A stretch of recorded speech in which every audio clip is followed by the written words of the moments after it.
믹스커피 지금부터 꼭 이렇게 드셔야 돼요. 의사들이 적극 추천하는 방법입니다. 믹스커피는 당뇨에 안 좋다는데 먹어도 되는 거야? 요즘 이렇게 질문하고 있지 않으신가요? 결론부터 말씀드리면 어떻게 먹는지에 따라 믹스커피는 건강에 도움이 될 수도 있고 안 될 수도 있습니다. 그래서 잘 알고 먹어야 하는 거죠. 지금부터 믹스커피에 대한 모든 것을 자세히 알아볼 텐데요. 영상 끝까지 보시면 믹스커피 성분, 효능, 부작용, 건강에 어떤 영향이 있는지와 사람에 따른 하루 권장량, 믹스커피와 같이 먹으면 정말 좋은 식품까지 그동안 몰랐던 믹스커피에 대한 모든 진실 아실 거예요. 제일 먼저 기억하실 게 믹스커피의 성분인데요. 믹스커피는 과연 어떤 성분으로 만들어졌을까요? 물론 믹스커피 제조사마다 성분이 조금씩 다르지만 가장 많이 드시는 믹스커피를 기준으로 말씀을 드릴게요.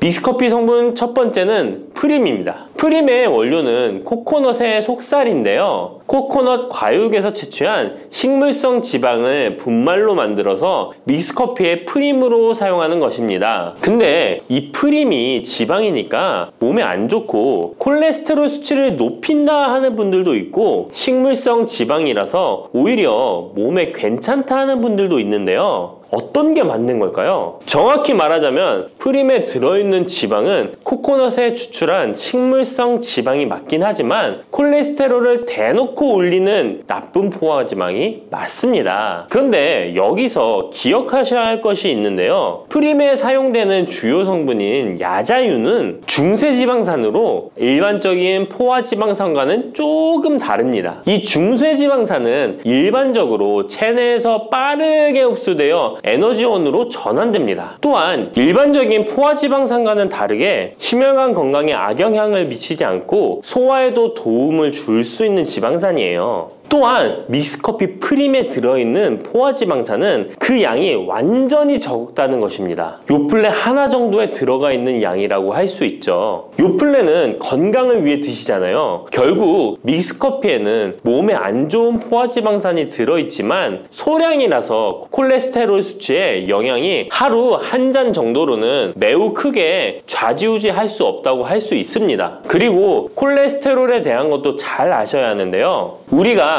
식사하면서 섭취하는 콜레스테롤은 약 20%를 차지하고 나머지 80% 정도는 필요한 만큼 신체에서 자연적으로 합성됩니다. 그렇기 때문에 단순히 커피 한 잔 정도를 마신다고 해서 콜레스테롤 수치가 급격히 올라가거나 건강에 이상을 끼칠 정도의 영향을 주지는 않는다는 거죠. 믹스커피 성분 두 번째는 설탕입니다. 설탕은 당 성분으로 칼로리가 높아서 당연히 몸에 안 좋은 걸로 알고 계실 거예요. 더군다나 믹스커피에 들어있는 설탕은 정제 과정을 거친 백설탕이라 일반적인 설탕보다 흡수 속도가 어마어마하게 빠릅니다. 즉 믹스커피를 마신 후 만족감을 쉽게 느끼는 것은 그만큼 흡수율이 빠르기 때문인데요. 이 당이 소화 과정을 거치지 않고 곧바로 혈액에 녹아들게 됩니다. 왜 안 좋은지 아시겠죠? 근데 여기서 반전이 있어요. 믹스커피에는 설탕이 5g 정도밖에 안 들어있다는 건데요. 쉽게 설명하자면 우유 200ml 한 잔이 칼로리가 135칼로리 정도 되고요. 단순당 함량은 10g 정도 됩니다. 그리고 콜라 한 캔의 칼로리는 100칼로리 정도 되고 단순당 함량이 27g 정도 됩니다. 그리고 요구르트는 큰 거 말고 작은 요구르트도 칼로리가 45칼로리에 단순당 함량도 9g 정도 되는데요. 그렇다면 믹스커피 한 잔에 들어있는 칼로리는 얼마나 될까요? 믹스커피 한 잔에는 칼로리가 50칼로리 정도 들어있고요. 단순당은 6g 정도 들어있어요. 칼로리를 먼저 보자면 작은 요구르트 한 병 정도 수준인 거예요. 콜라랑 비교해봐도 콜라 절반 정도 수준이고 우유 200ml 한 잔하고 비교하면 3분의 1 정도 되는 거예요. 우유는 건강에 좋다고 드시는 경우가 많은데 칼로리로만 보면 믹스커피가 더 좋아 보이죠? 물론 칼로리만 비교할 수는 없겠죠. 그 다음에 단순당을 한번 비교해 볼게요. 단순당이 믹스커피 한 잔이 5g인데 작은 요구르트랑 비교해도 절반 정도 수준이고 콜라 한 캔이랑 비교하면 6분의 1 정도 수준이에요. 그리고 우유 200ml랑 비교해도 절반 수준인 거죠. 이렇게 비교하면 요구르트나 우유 콜라 절대 먹지 말아야 하는 거 아니야? 이렇게 생각하실 수 있는데 그게 아니고요. 믹스커피가 그만큼 칼로리와 단순당이 생각하시는 것보다는 적다는 거예요. 칼로리와 단순당이 높으면 당연히 몸에 안 좋을 수 있는데 생각하시는 것처럼 믹스커피에 많지 않고 적응량이니 하루에 5잔, 6잔씩 매일 꾸준히 드시는 거 아니면 심각한 질환을 초래할 만큼 영향을 끼치지는 않습니다. 그러면 하루에 몇 잔까지 먹는 게 괜찮을까요? 일단 당뇨가 있거나 당이 높으신 분들은 하루 1잔 정도가 적당한데요. 식후 3시간 정도 후에 드시는 걸 추천드립니다. 그리고 당 체크를 계속 하시니 당 수치가 높지 않으시면 2잔 정도까지 드셔도 괜찮으실 거예요. 당뇨가 없으신 일반인 분들은 하루에 2잔에서 3잔까지도 상관이 없으시고요. 그렇다고 이를 매일매일 드시는 것은 적은 양이라도 몸속에 쌓이기 때문에 그리 좋지는 않다는 거 다들 알고 계시죠? 그래도 건강을 위해 미리 예방하는 차원에서 식후 바로 드시지 마시고 2시간 정도 후에 드시면 좋습니다. 믹스커피의 성분 3번째는 커피에 들어있는 카페인입니다. 카페인에 대해 설명하기 전에 믹스커피도 일반 커피처럼 커피가 들어가 있기 때문에 커피 성분이 주는 효능이나 부작용도 나타날 수 있습니다. 먼저 커피의 효능을 보자면 커피의 효능 첫 번째, 암 예방 효과입니다. 미국 건강 매체 캔서 헬스에 따르면 ITPR3라는 물질은 대장암에서 간 전이에 기여하는 유전자의 발현을 유도해서 도미노 효과를 유발하는 물질인데 특별한 억제제는 아직 없지만 커피를 마시는 사람들에서 카페인이 이 ITPR3에 대한 억제 효과를 보인다는 것을 발표했고 카페인 섭취와 대장암 재발 및 사망률의 관계를 추적한 결과 하루 4잔 이상 커피를 마신 환자들이 전혀 마시지 않은 사람들에 비해 생존율이 현저히 향상된 것으로 규명된 바 있는 연구도 진행했었습니다. 이런 실험을 진행하면서 커피의 카페인에 대한 효능들이 지금까지 다양하게 연구되고 있는데요. 그렇다고 해서 커피를 무조건 많이 드시란 이야기는 아니고 또 믹스커피 자체가 이런 효능이 있다는 말도 아니에요. 커피에 카페인에 대한 몇 가지 실험을 이야기 드린 거고요. 그만큼 카페인에 대한 너무 부정적인 인식을 변화시켜 보시라고 말씀드리는 거예요. 커피의 효능 두 번째는 기억력 회복 효과입니다. 서울대 식품생명공학부 교수님께서 쥐의 인지 능력을 실험했는데요. 쥐를 물에 빠뜨린 뒤 안전한 장소에 도착하는 시간을 측정해 봤더니 평균 10초 정도 걸렸습니다. 그 쥐들에게 기억력을 손상시킬 수 있는 물질들을 투입하고 같은 실험을 했을 때 안전한 장소를 발견하는데 최대 40초가 걸렸습니다. 이 쥐들은 두 그룹으로 나눠 한 그룹은 하루에 3잔의 커피를, 다른 그룹은 6잔의 커피를 주입했습니다. 그 결과 하루 3잔의 커피를 준 쥐들은 20초로 빨라졌습니다. 그런데 하루 6잔을 주입한 쥐들은 거의 정상으로 돌아왔고 평균 10초 정도 걸렸습니다. 이런 결과에 따르면 커피가 기억력 회복에 확실히 도움이 되었다고 할 수 있는 실험도 있다고 간략히 소개해드리는데 참고로 이 실험에서는 일반 카페인 커피와 디카페인 커피 두 종류를 같이 실험했는데 거의 똑같은 효과를 보였습니다. 결론은 커피에 카페인이 없어도 커피에 들어있는 클로로겐산 등 각종 항산화제 성분 덕분에 기억력 회복 효과가 높아졌다는 것입니다. 정말 놀랍지 않나요? 나이가 들어가면 기억력이 안 좋아지고 인지 능력 장애가 오면서 더 나아가서는 치매가 올 수도 있는데 커피의 성분이 이런 질병을 예방할 수 있다니 너무 커피를 부정적인 시각으로 보시지 않아야겠죠? 그렇다고 남용하면 안 되시고 모든 사람에게서 동일한 실험 효과가 나타나는 것이 아니니 자신의 상태를 잘 알고 드셔야겠죠? 다만 카페인에 예민하신 분들은 믹스커피나 일반 카페인 커피를 드시면 잠을 잘 못 주무실 수도 있으니까 디카페인 커피를 추천드립니다. 그리고 역류성 식도염, 위염 같은 위장 질환이 있으신데 커피는 드시고 싶은 분들은 될 수 있으면 디카페인 커피를 드시면 되겠죠? 커피의 효능 세 번째는 혈당 조절 효과입니다. 전 세계적으로 대사증후군을 앓고 있는 사람이 10억 명이 훨씬 넘는다고 하는데요. 이처럼 많은 사람들이 모든 질병의 근원이라고 불리는 대사증후군을 가지고 있습니다. 최근의 연구들은 커피가 대사증후군의 발병 위험을 감소시킨다는 것을 보여주고 대사증후군의 발병 위험률을 감소시킨다는 것을 보여주고 있는데요. 커피에 대한 매우 흥미로운 연구 논문을 소개하겠습니다. 이 연구는 하루에 5잔의 카페인을 마신 사람들과 카페인이 없는 커피를 마신 사람들을 비교했습니다. 카페인 커피를 마시는 사람과 카페인 없는 커피를 마시는 사람은 커피를 마시지 않는 사람에 비해 당 섭취 2시간 후 혈당이 13.1%나 크게 떨어졌습니다. 이 외에도 카페인의 혈당에 관계된 실험들도 많이 존재하는데요. 카페인도 적절한 용량, 그렇다고 음료에 들어가 있는 합성 카페인을 말씀드리는 건 아닙니다. 적절히 섭취하면 큰 부작용 없이 드실 수 있다는 것을 말씀드리는 거예요. 커피 효능, 네 번째는 다이어트 효과입니다. 다이어트라는 사람들이 운동하기 전에 커피를 마시고 나서 운동을 한다면 카페인이 신진대사를 빠르게 함으로써 운동 효과를 증진시키기 때문에 체중 감량에 도움을 줄 수 있습니다. 뿐만 아니라 커피에는 카페인 성분이 포함되어 있는데요. 당연하게도 믹스커피에 포함된 커피에도 카페인이 포함되어 있고요. 이런 카페인은 적절한 용량을 섭취한다면 신체적 피로 해소와 소화기능 개선과 같은 효능을 누릴 수 있습니다.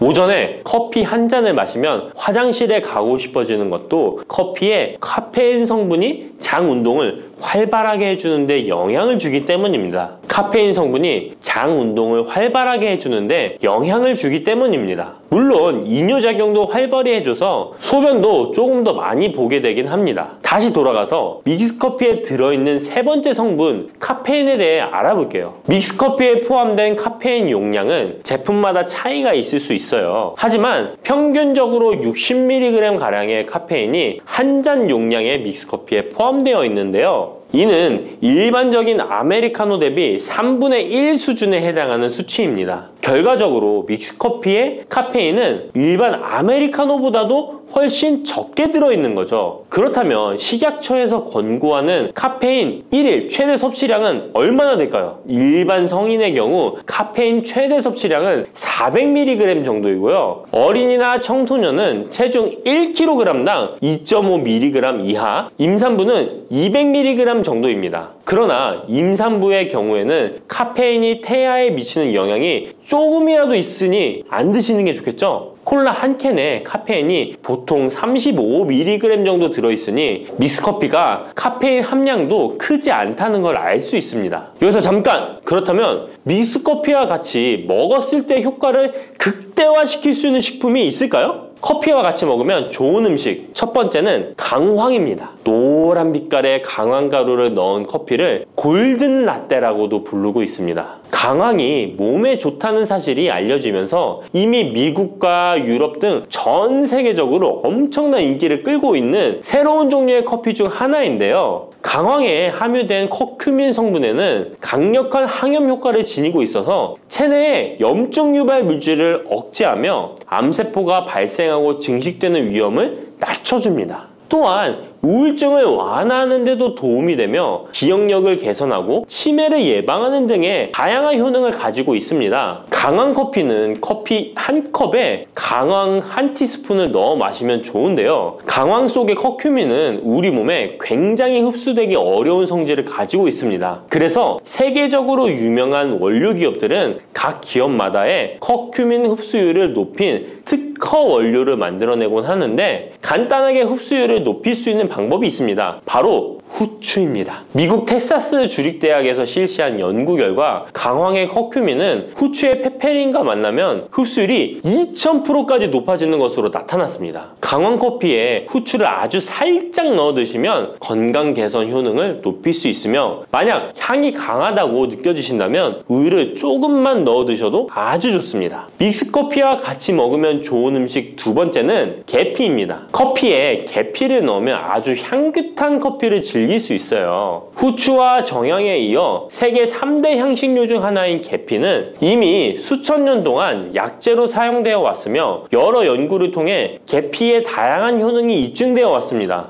커피의 원료 생산지인 멕시코에서도 커피에 시나몬 스틱을 넣은 커피를 즐겨 마신다고 합니다. 미국 당뇨협회가 발표한 연구에 따르면 제2형 당뇨병 환자에게 계피를 투여하자 혈당 중성지방 수치는 낮아지고 좋은 콜레스테롤 수치는 높아졌다고 해서 블랙커피에 계피 2분의 1 티스푼을 넣은 후에 섞어 마시는 것이 황금 비율이라고 하니 한번 참고해서 드셔보시면 좋을 것 같네요. 특히 혈액순환에도 아주 좋습니다. 믹스커피와 같이 먹으면 좋은 음식 세 번째는 생강입니다. 강력한 항산화 성분을 가진 생강은 커피에 넣어 함께 곁들여 마시면 생강의 알싸한 맛이 부드러워지면서 향긋한 생강커피를 즐길 수 있습니다. 생강의 매운맛을 내는 쇼가올과 진저롤 성분이 혈중 콜레스테롤을 낮춰서 동맥경화나 뇌경색 등을 예방하며 항염, 항암 효과가 뛰어나서 암을 유발하는 종양세포의 성장을 억제하는 등의 다양한 효능을 지니고 있습니다. 특히 기관지를 확장시키는 효과가 있어서 기관지염이나 천식, 비염을 달고 사시는 분들은 자주 섭취하시면 아주 좋습니다. 추가로 생강에는 디아스타제라는 단백질 분해 요소가 있어서 식후 커피에 생강가루를 넣어 마시면 장 운동을 촉진해 더부룩한 속을 해소하는 데에도 도움을 얻을 수 있습니다. 드시는 방법은 커피 한 컵에 생강가루 한 티스푼을 넣어 드시면 되고, 생강의 맛이 걱정되신다면 처음에는 조금씩 넣어서 서서히 맛을 익혀가는 것도 좋은 방법이라고 할 수 있습니다. 제가 말씀드린 방법이 무조건 믹스커피를 먹어라 먹지 말아라 하는 말은 아니고, 믹스커피에 대한 오해와 건강을 걱정하시는 분들께 어떤 식으로 먹으면 조금이나마 건강에 대한 걱정을 덜게 만들어 줄까 하는 의문에서 시작한 것이기 때문에 오해 말고 편안하게 들어주시면 좋겠습니다. 물렁한 복숭아 좋아하세요?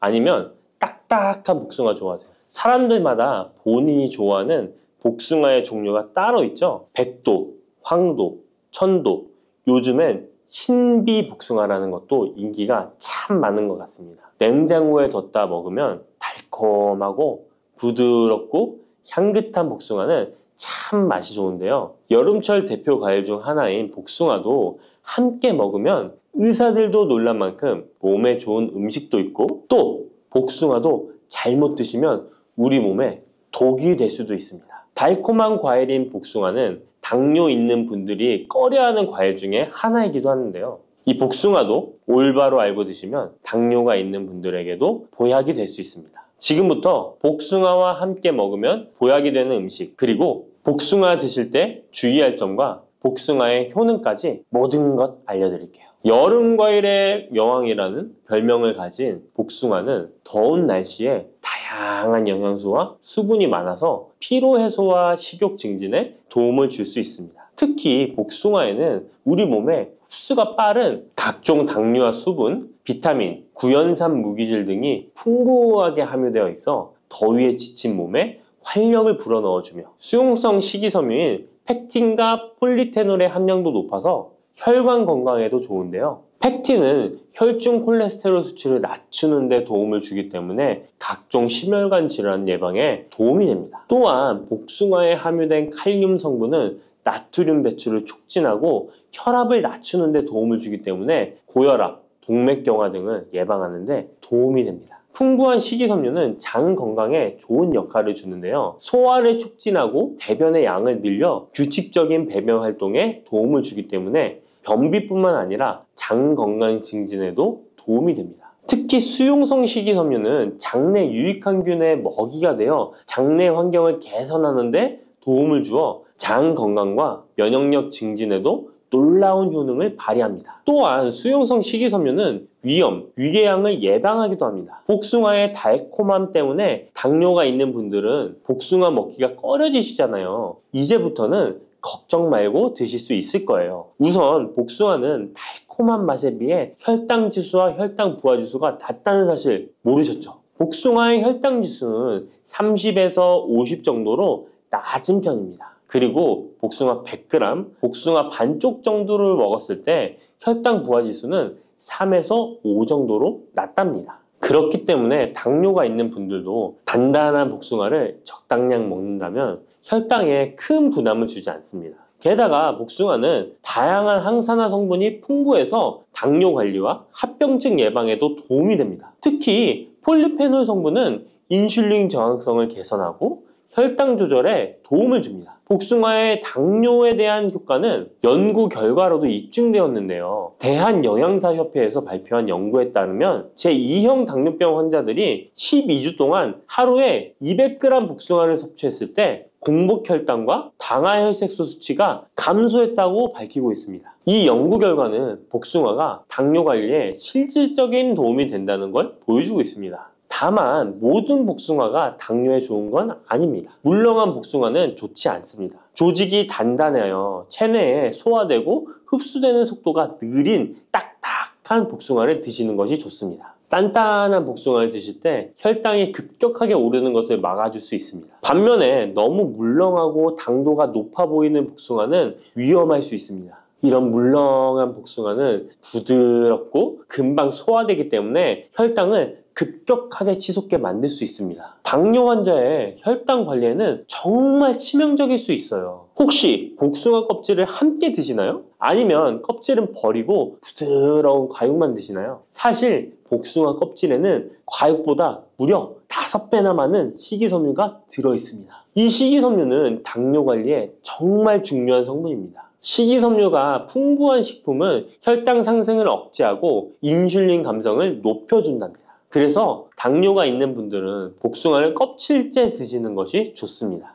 복숭아 껍질의 효과는 이미 여러 연구를 통해 입증되었는데 한국식품연구원에서 발표한 연구 결과에 따르면 복숭아 껍질 추출물이 혈당을 내려주고 인슐린 저항성 개선에 효과가 있다고 보고하기도 했습니다. 껍질에 풍부한 폴리페놀과 식이섬유가 이런 효과를 나타낸 것입니다. 복숭아는 당뇨뿐만 아니라 항암 효과도 있는데요. 복숭아에는 폴리페놀, 카로티노이드 등 항산화 성분이 풍부하게 들어있어 바람의 원인인 활성산소를 제거해주기 때문입니다. 이런 효능으로 각종 암 예방에 도움이 됩니다. 또한 복숭아에 함유된 클로로겐산과 네오클로로겐산은 정상세포에는 영향 없이 유방암세포의 성장을 억제하는 효과가 있으며 미국 워싱턴 주립대학교 연구팀에 따르면 생쥐를 대상으로 한 실험에서 복숭아 속에 화합물질이 유방암 세포의 성장과 확산을 억제하는 효능이 있는 것으로 나타났다고 합니다. 복숭아를 먹으면 안색이 좋아지고 피부 미용에도 좋아 미인이 된다는 말이 있는데요. 실제로 농촌진흥청에서 실험한 결과에 따르면 복숭아 추출물이 멜라닌 색소의 형성을 막는 데 도움을 주기 때문에 피부 미백에 효능이 있다고 보고되었습니다. 또한 복숭아에는 폴리페놀, 베타카로틴, 비타민 등이 풍부하게 함유되어 있어 노화의 원인인 활성산소를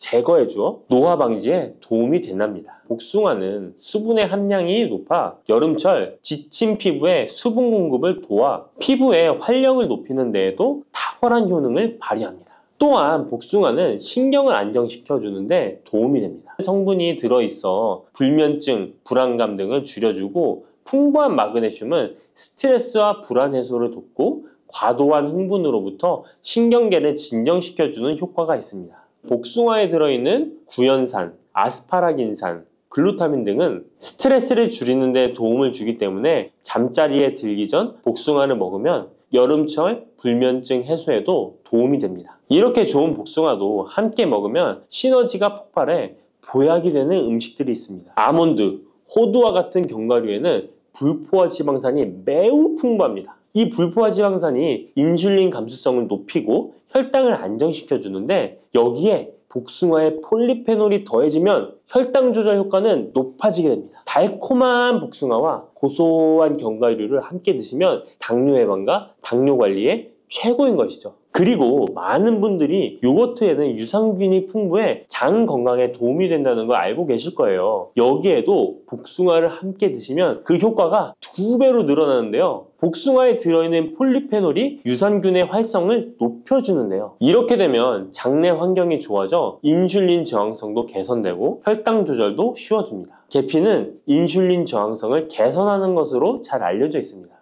매일 계피가루를 조금씩 섭취하는 것만으로도 당뇨 관리에 도움이 되는데요. 계피와 복숭아를 함께 드시면 시너지를 내서 혈당을 안정시켜 줄 수 있습니다.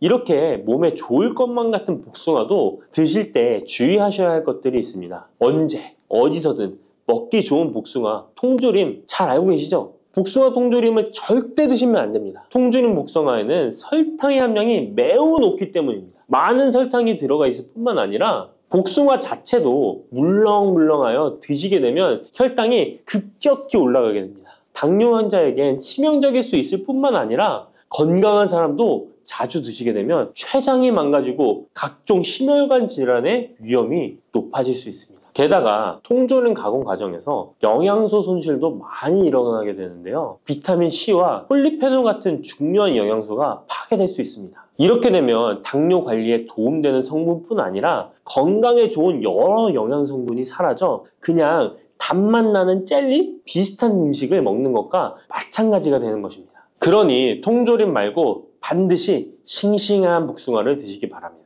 또한 복숭아에도 부작용이 있는데요. 복숭아 알러지 많이 들어보셨죠? 복숭아 알러지가 있거나 복숭아를 먹었을 때 두드러기, 호흡곤란, 설사, 발작 등의 증상이 발생한다면 복숭아는 피하는 것이 좋습니다. 또한 복숭아는 식이섬유의 함량이 높아서 과도하게 많이 먹게 되면 설사, 복통 등의 부작용이 발생할 수 있으니 과다 섭취는 피하시기 바랍니다.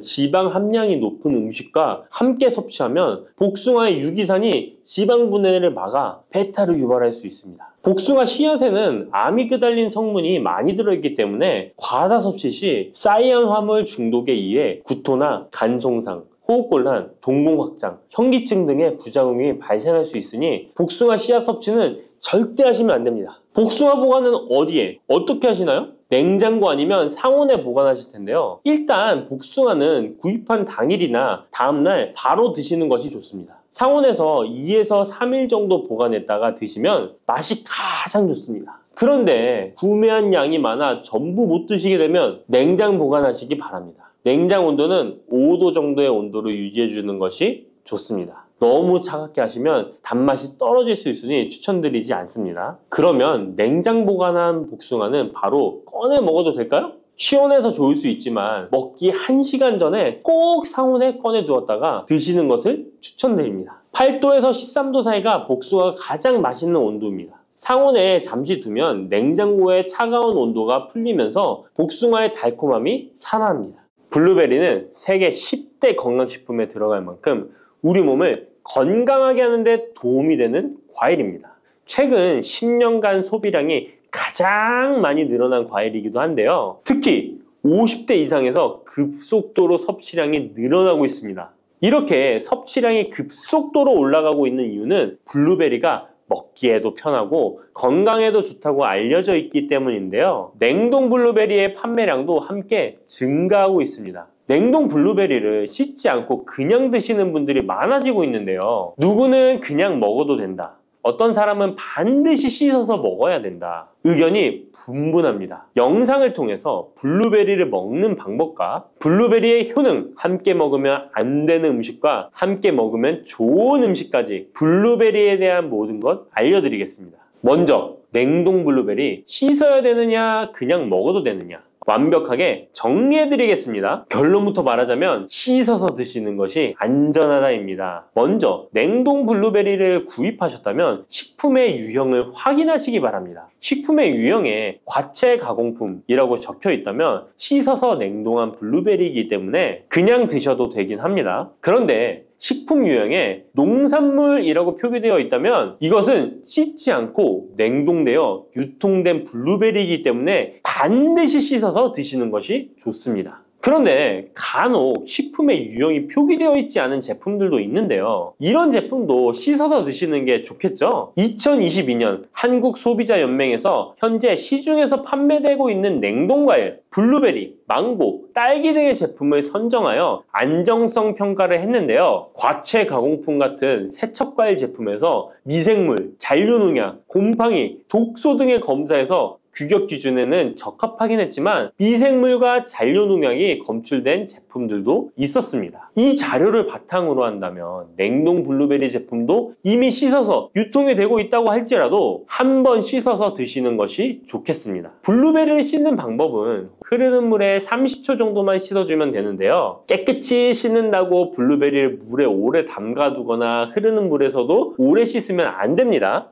블루베리에 함유된 안토시아닌 성분은 수용성이기 때문에 영양소가 다 빠져나가 버릴 수 있습니다. 잔류 농약 또한 수용성이기 때문에 흐르는 물에 30초 정도만 씻어도 충분하니까 걱정하지 말고 드셔도 됩니다. 블루베리는 특별히 생과일보다 냉동 블루베리가 안토시아닌의 함량이 높아집니다. 시드니의 뉴사우스 웨일즈 대학의 연구진이 블루베리를 건조, 냉장, 냉동했을 때 핵심 영양소가 어떻게 변화되는지 실험을 했는데요. 안토시아닌의 함량이 블루베리 1g당 생과일일 때 7.2g이었는데 냉장 보관하여 2주가 지났을 때 5.7mg으로 줄었고 건조했을 때는 4.3mg으로 더욱 줄었습니다. 그런데 냉동 한 달 후에는 8.1mg으로 생과일 때보다 늘어났고 냉동 3달이 지나자 7.9mg으로 소폭 줄었지만 역시 생과일 때보다는 많은 함량이 확인되었습니다. 실험 결과만으로만 보면 블루베리는 냉동으로 드시는 것이 가장 많은 영양 성분을 섭취할 수 있다는 말이 되겠네요. 추가로 눈 건강이나 심혈관 질환, 당뇨 등에 도움이 많이 되는 이 안토시아닌 함량이 개런티된 영양제도 많이 나와 있으니 꼭 블루베리, 빌베리와 같은 영양제를 드시려면 건강기능식품으로 제조된 안토시아닌 함량이 최소 50mg 들어있는 제품을 드시면 좋겠죠? 그렇다면 다른 채소나 과일은 냉동했을 때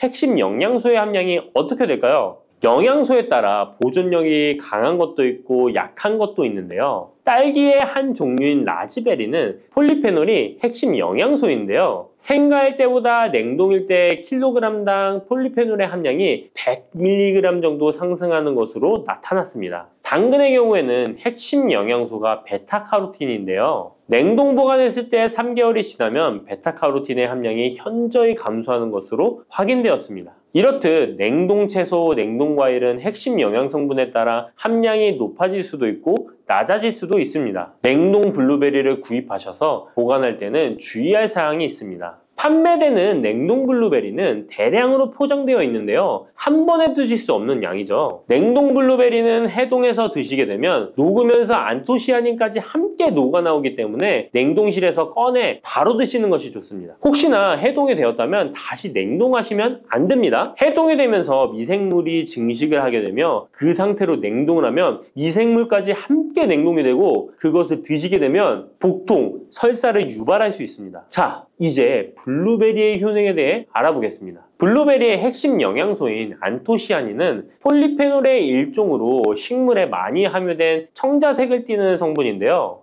블루베리의 색깔이 짙은 보라색을 띠는 것이 바로 안토시아닌 때문입니다. 안토시아닌의 과일별 함량에서는 빌베리, 블루베리가 가장 높은 함량을 가지고 있는 것으로 알려져 있는데요. 안토시아닌 함량이 높고 좋은 빌베리, 블루베리일수록 드셨을 때 입안에 보랏빛으로 착색이 심하게 되는 경우가 많아요. 인공색소가 아니기 때문에 전혀 걱정 안 하셔도 되고 10분 정도 지나면 자연히 없어지니 시중 빌베리, 블루베리가 포함된 건강기능식품을 드셨을 때 착색이 되더라도 전혀 걱정 안 하셔도 됩니다. 안토시아닌의 가장 큰 효능은 눈을 건강하게 한다는 것입니다. 안토시아닌은 로놉신의 제합성을 촉진하여 시력을 보호하고 백내장, 안구 건조증, 망막염 등의 눈 질환을 예방합니다. 눈의 피로와 노화를 방지하며 초기 근시도 예방하는 것으로 알려져 있습니다. 또한 강력한 항산화 물질인 안토시아닌은 체내 활성산소를 제거하여 세포의 노화를 방지해 주는데 뇌세포의 노화까지 예방을 합니다. 폴리페놀 성분인 안토시아닌은 뇌 신경세포를 보호하고 신경 전달 물질의 분비를 촉진하여 뇌의 기능도 향상시키며 뇌의 해마를 자극하여 기억력을 향상시키고 치매를 예방하는 데에도 효과적입니다.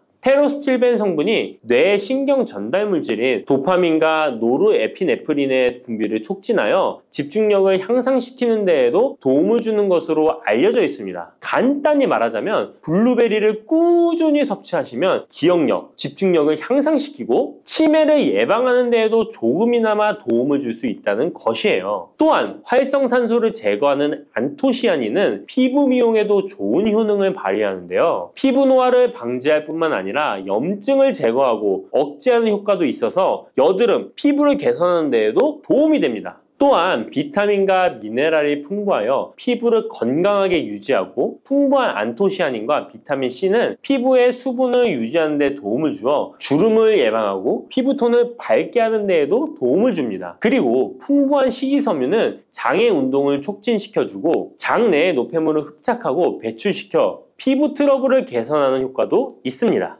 나이가 들면서 머리숱도 많이 줄어들게 되어 탈모로 걱정하시는 분들도 늘어나는데요. 블루베리는 탈모 예방에도 효과적이에요. 블루베리의 안토시아닌은 튼튼한 모발이 자라날 수 있도록 모낭세포를 자극해주고 두피세포의 노화를 예방하여 탈모를 예방하게 되는 것입니다. 또한 블루베리에 함유된 비타민C는 머리카락 조직 형성에 필수적인 성분이고 콜라겐 생성을 촉진하여 모발을 강화하고 두피 건강을 증진하는 데에도 도움이 됩니다. 항산화 성분인 안토시아닌은 머리카락 세포를 손상시키는 자유라디칼을 제거하고 머리카락 손상을 예방하는 데 도움이 되어 탈모를 예방하는 것입니다. 블루베리는 당뇨의 위험이 있는 분들에게 특히 도움이 되는데요. 블루베리는 혈당 수치를 낮추어주고 당분을 에너지원으로 사용하는 신진대사의 과정을 촉진해주는 효능이 있습니다. 미국의 당뇨병 협회는 블루베리를 당뇨병 슈퍼푸드라고 부르며 블루베리를 꾸준히 섭취하면 인슐린 감수성을 향상시키고 혈당을 낮추는 데 도움이 된다고 발표했습니다. 블루베리에 대한 연구를 진행했는데요. 하루에 150g의 블루베리를 섭취한 실험군은 혈당 스파이크의 발생이 낮아졌고 인슐린 수치 또한 낮아진 것으로 확인되었다고 발표했습니다. 블루베리에 함유된 안토시아닌뿐만 아니라 칼륨, 비타민 B6는 심장 건강을 지키는 데 도움을 주는데요. 이 성분들은 체내 콜레스테롤과 혈액의 지방을 감소시켜 혈액순환을 원활하게 해줍니다. 이런 효능으로 심장마비나 협심증을 일으키는 죽상동맥경화증을 예방하는 데 도움을 주게 됩니다. 또한 호모시스테인이 체내에 과하게 축적되면 혈관을 손상시키고 혈전을 생성하여 심장마비, 뇌졸중 등의 심혈관 질환을 유발할 수 있는데요. 블루베리의 풍부한 엽산과 비타민 B6는 호모시스테인의 축적을 방지하여 심혈관 질환을 예방할 수 있습니다. 블루베리는 많이 드시는데 블루베리 잎에는 관심이 별로 없는 것이 사실인데요. 블루베리 잎이 열매의 항산화 효능보다 뛰어나다는 사실 알고 계신가요? 블루베리 잎은 열매보다 안토시아닌 함량이 높고 또한 폴리페놀의 일종인 클로로겐산의 함량도 높아 열매보다 항산화 효과가 20에서 30배 높은 것으로 알려져 있습니다. 놀랍지 않나요? 이러한 블루베리 잎은 차로 우려서 드시면 되는데요. 물 1리터에 잎 4g을 넣고 10분 정도 끓인 후에 식혀서 드시면 됩니다.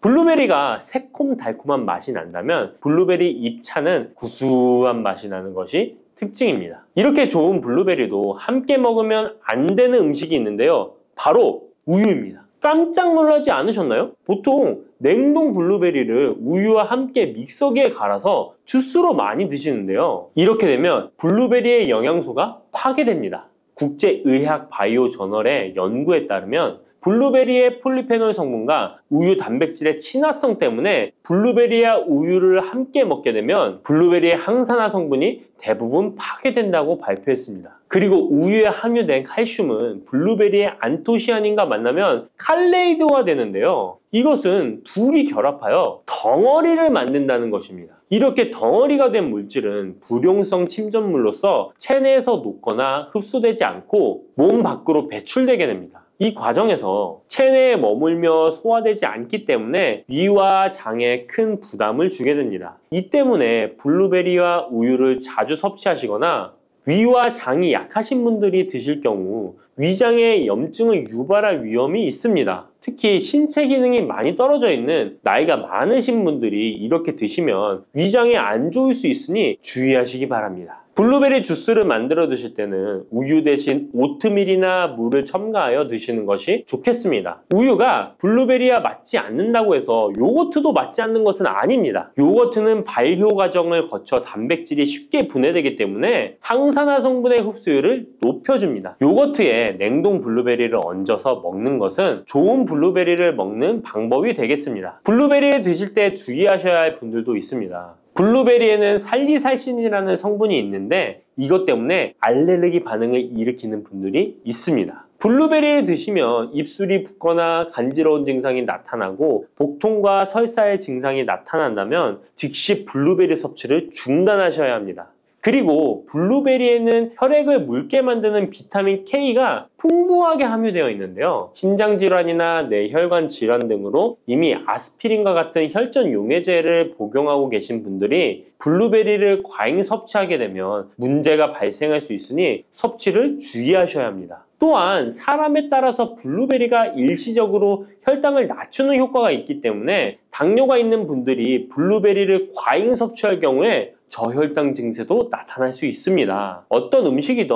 각자 자신의 체질에 맞게 드시는 게 가장 좋겠습니다. 달콤하면서도 신맛이 나고 약간은 쓴맛과 짠맛까지 느껴지는 아주 신비로운 열매, 무엇인지 아시나요? 아시는 분들은 많으시죠? 바로 오미자입니다. 오미자는 5가지 맛이 난다고 해서 붙여진 이름이죠. 이 오미자가 우리 건강에 얼마나 큰 도움을 주는지 아시는 분 있으신가요? 여름에 오미자차를 많이 즐기지만 사실 그 효능은 생소한데요. 이 오미자가 우리 몸에 큰 도움을 준다는데 이 열매가 어떤 효능이 있고 또 어떤 음식과 잘 어울리는지 하나하나 알아보도록 할게요. 오미자는 우리나라뿐만 아니라 중국과 일본에서도 오랫동안 약재로 사용되어 온 열매인데요.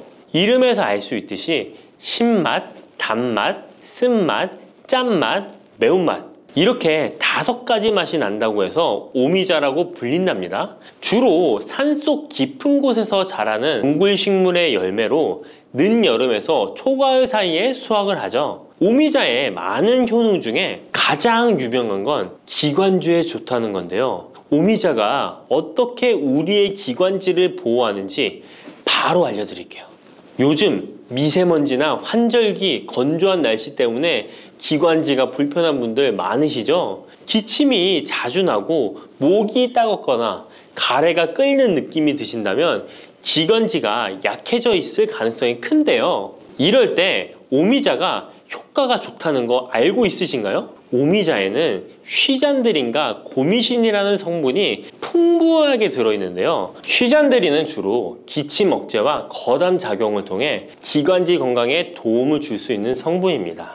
거담 작용이란 기관지 내의 가래를 제거하는 것을 말하는 것이고, 또한 기침 반사를 억제하여 과도한 기침을 완화시키는 데 도움을 주는데요. 특히 만성 기침이나 기관지염과 관련된 기침 증상을 완화시키는데 탁월한 효과를 보입니다. 또 이 성분들은 기관지 점막을 보호하고 염증을 줄여주는 역할도 해주는데요. 쉽게 말해서 기관지 점막을 튼튼하게 만들어서 외부 자극으로부터 보호해주는 것이죠. 오미자는 기관지 확장 효과도 가지고 있는데요. 기관지가 좁아지면 숨쉬기가 답답하고 가래가 쉽게 끼게 되는데 오미자가 기관지를 확장해주면서 원활한 호흡을 도와주는 것입니다. 그래서 천식이나 만성 기관지염이 있는 분들에게는 최고의 식품인 것이죠. 특히 가래가 끈적하고 잘 나오지 않을 때 오미자차를 따뜻하게 마셔주면 한결 편해지는 것을 느낄 수 있습니다. 이렇게 기관지 건강을 지켜주는 오미자, 정말 대단하죠? 오미자의 놀라운 효능 2번째는 당뇨 예방입니다. 현대인들에게 점점 더 흔해지고 있는 질환 중 하나가 바로 당뇨인데요. 당뇨병은 한 번 걸리면 평생 관리해야 하는 질환이기 때문에 예방이 무엇보다 중요한 거 다 아시죠? 그런데 오미자가 당뇨 예방에 아주 좋은 역할을 한다는 사실 알고 계셨나요? 오미자는 혈당을 조절하는 데 도움을 주는 식품인데요. 이는 아까 알려드렸던 오미자에 포함된 시잔드린이라는 성분과 항산화 성분 덕분입니다. 이 성분은 인슐린 저항성을 낮춰주고 혈당을 안정적으로 유지하는 데 도움을 주는데요. 쉽게 말해 혈당이 갑자기 확 오르는 것을 막아준다는 것이죠. 또한 오미자는 췌장의 기능을 강화하는 데도 효과적인데요. 오미자에는 항산화 물질인 폴리페놀이 풍부하게 함유되어 있다는 거 아셨나요? 항산화 물질은 췌장을 포함한 신체 조직을 산화 스트레스로부터 보호하고 췌장의 건강을 유지하는 도움을 주는데요. 췌장은 우리 몸에서 인슐린을 생성하는 중요한 기관인데 오미자가 췌장의 기능을 기능을 활성화시켜서 인슐린 분비를 촉진하는데 도움을 주기 때문에 혈당 조절이 어려운 분들에게는 오미자가 특히 도움이 될 수 있겠죠. 뿐만 아니라 오미자에는 체내에서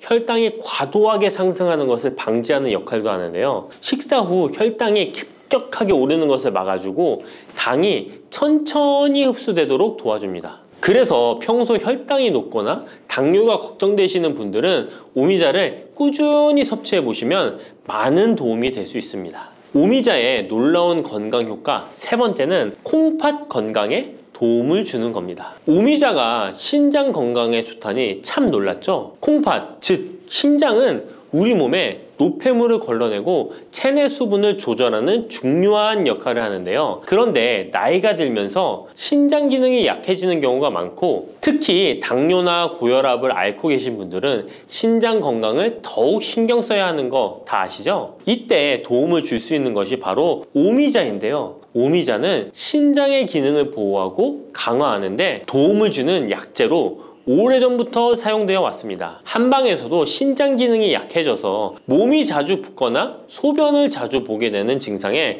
오미자를 처방하곤 하는데요. 오미자는 신장의 혈액순환을 원활하게 하고 신장이 재기능을 할 수 있도록 도와줍니다. 오미자에는 고미신이라는 성분이 들어있는데요. 오미자의 고미신 A, B, N 성분은 항염 효과가 뛰어나 신장의 염증 반응을 줄이는 데 도움이 됩니다. 신장의 염증을 억제하면 단백뇨와 같은 증상이 완화될 수 있으며 또한 오미자는 이뇨작용을 촉진하여 신장이 원활하게 노폐물을 배출하도록 도와주니 신장 건강을 지키는 데 도움이 되는 것이죠. 오미자는 체내 수분 밸런스를 조절하는 데도 좋은데요. 몸이 자주 붓는다면 오미자를 꾸준히 섭취하는 것이 도움이 될 수 있습니다. 신장의 기능이 약해지면 몸속 노폐물이 원활하게 배출되지 못하고 수분이 정체되면서 부종이 생길 수 있는데요. 오미자는 이 같은 부종을 완화하는데 효과적이니 신장 건강을 위해 오미자 꼭 드셔야겠죠. 오미자의 효능 네 번째는 면역력 강화입니다. 면역력은 우리 몸을 각종 질병으로부터 보호하는 중요한 요소인데요. 나이가 들수록 면역력이 떨어지면서 감기나 기타 질병에 쉽게 걸릴 수 있기 때문에 면역력을 강화하는 것이 중요하다는 것 다들 알고 계시죠? 면역력 강화에 오미자가 좋은 작용을 해주는데요. 오미자에는 폴리페놀, 안토시아닌 등 강력한 항산화 성분을 함유하고 있습니다. 이런 항산화 성분들은 우리 몸의 면역력을 높이는 데 도움을 주는 것이죠. 특히 폴리페놀과 폴라보노이드 성분이 풍부해서 우리 몸의 세포를 손상으로부터 보호하고 염증 반응을 감소시키고 면역 체계를 강화할 수 있는데요. 오미자의 항염증 작용은 면역력을 유지하는 데 도움을 주고 활성산소를 제거하는 역할도 하기 때문에 면역력뿐만 아니라 노화 방지에도 효과적이죠.